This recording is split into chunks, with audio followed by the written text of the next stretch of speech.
So it looks like the coating on that bottle is doing pretty good. This is just the little update I wanted to do on the Klean Kanteen knockoff, 40 ounce at the dollar store. It's made by a company called Home Basic, but it's a 40 ounce single wall at the dollar store for 10 bucks. And I did a video on putting the kit together. It nests with a little Stanley Adventure cook set perfectly, but I wanted to make sure the coating wasn't going to be some plasticky, runny bunch of crap. And it looks like it's just kind of turning dark, and I don't know. We'll see how this progresses, and I'll pull this out and look it over and talk about it. Definitely boiling down in there now. I'll give it a few more minutes on the fire, and then I'll pull it out and see what it does. All right, so I pulled that sucker off, and it just looks like it burned dark. I think I got a little bit of leaf debris in there, but let's see here. Bottle don't look bad. It immediately stopped boiling when I pulled it off, but I guess that's probably a good thing, really.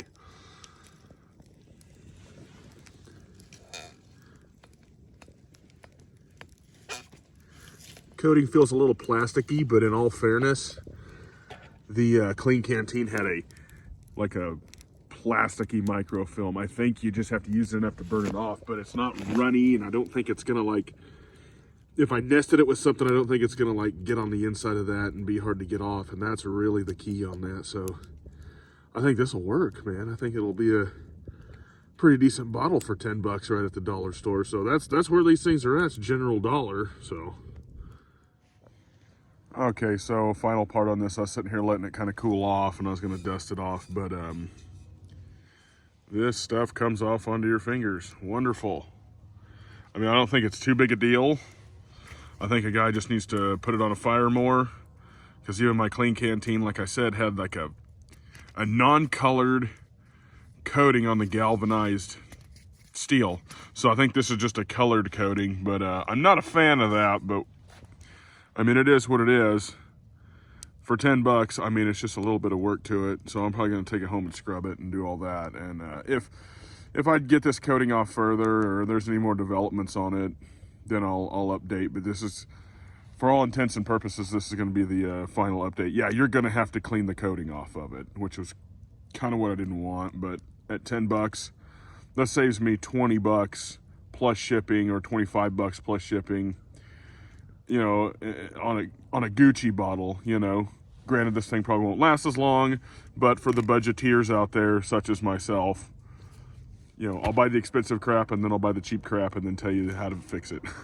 So that one is going to need a little help, but I think it'll still do fine.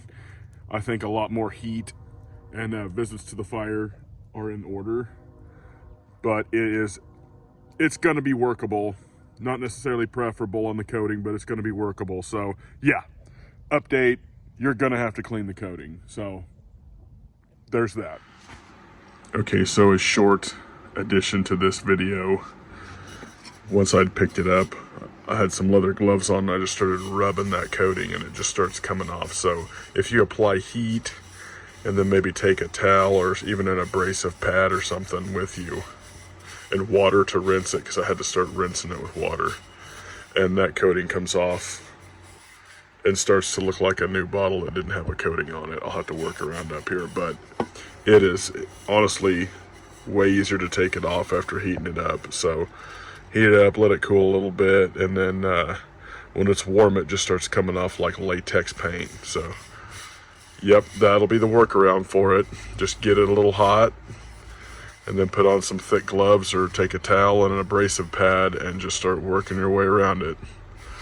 That's how we're gonna fix this.